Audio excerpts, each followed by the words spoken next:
మిత్రులారా, నిన్నటి వరకు చూస్తూనే ఉన్నది పార్టీల పనితీరులు. ఎలుక తెగులు తెచ్చి ఏడాది ఉతికిన నలుపు నలుపే అన్నట్టు కాంగ్రెస్ పార్టీ ఎన్ని మాటలు చెప్పినా అలా బుద్ధి మాత్రము పూరించుకోవాలని చెప్పేసి అని వాళ్ళ ఎమ్మెల్సీ టికెట్ల అభ్యర్థులనే తెలిసిపోతూనే ఉంటుంది.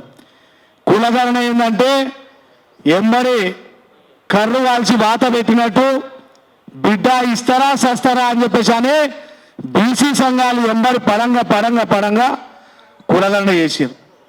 మళ్ళా తప్పిదాలు చేసి మా ముందు పెడితే మళ్ళీ ఎంబడి పడంగా ఈ తప్పిదాలను సరిదిద్దుకుంటామని చెప్పేసి అని మళ్ళీ అన్నారు. అంతే తప్ప బుద్ధులు మాత్రం వివరించుకుంటలేదు కాంగ్రెస్ పార్టీ. ఏమున్నా కూడా డబ్బులు అనుకున్నాయి, డబ్బులు మనకి ఎవడు ఇస్తాడు, అగ్రకులాలలో ఎవడు బాగా డబ్బులు ఉన్నాడు అని చెప్పి ఎతికి మరి ఇచ్చిన వ్యక్తులు కాంగ్రెస్ పార్టీ వాళ్ళు. ఇక టీఆర్ఎస్ వాళ్ళు అయితే ఇక పోటీలనే లేరు, ఎందుకు వచ్చిన పంచాయతీ అని చెప్పేసి అని. ఇక బీజేపీ వాళ్ళు వాళ్ళ గురించి కూడా తెలిసిందే, అన్ని సూక్తులు మాట్లాడతారు, అసలైన విషయం కాడికి వచ్చేసరికి మాత్రం దూరం ఉంటారు.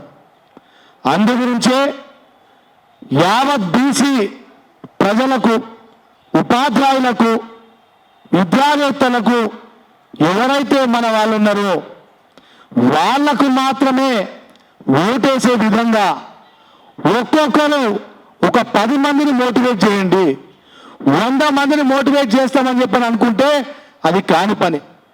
ఒక్కొక్కరు మీరే స్వచ్ఛందంగా ఒక సైనికుల్లాగా, ఇప్పుడు జరుగుతున్నటువంటి యుద్ధం మామూలు యుద్ధం కాదు, ఆధిపత్యం చెలాయిస్తున్నటువంటి అగ్రవర్ణాలకు మధ్య ఎన్నో ఏళ్ల సంది రాజ్యాధికారం కోసం నలిగిపోతున్న బీసీల మధ్య అంతర్గత యుద్ధం జరుగుతుంది. బయటికి కనిపించని ఒక పెద్ద యుద్ధమే జరుగుతుంది. ఆ యుద్ధం ఈ ఎమ్మెల్సీ ఎన్నికలు.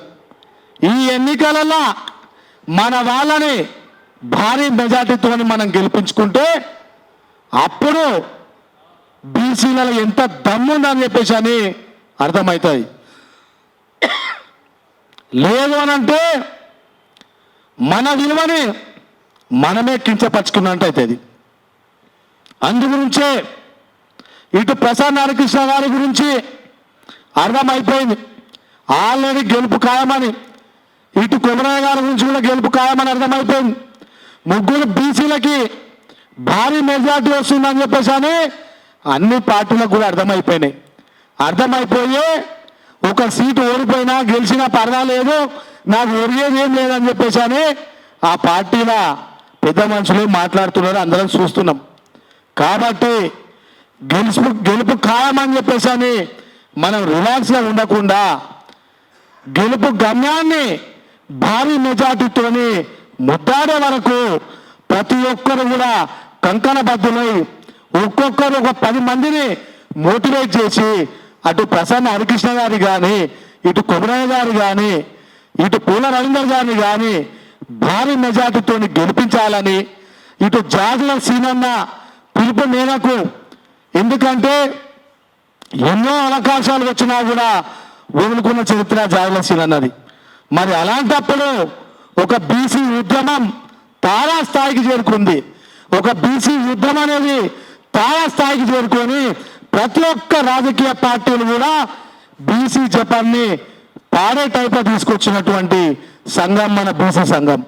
మరి అలాంటప్పుడు మనకు ఒక అవకాశం వచ్చినప్పుడు, మన సత్తా ఏందో చూపించుకోవాలనుకునే అవకాశం వచ్చినప్పుడు భారీ మెజార్టీతో గెలిపించాలని ఉపాధ్యాయులైతే ఎంతో మంది గొప్ప వాళ్ళని తయారు చేసే కర్మాగారాలకు ఒక యజమానిలాగా మీరు మీ క్లాస్ రూమ్లోనే తయారు చేసే శక్తి మేధస్సు ఉన్నవాళ్ళు.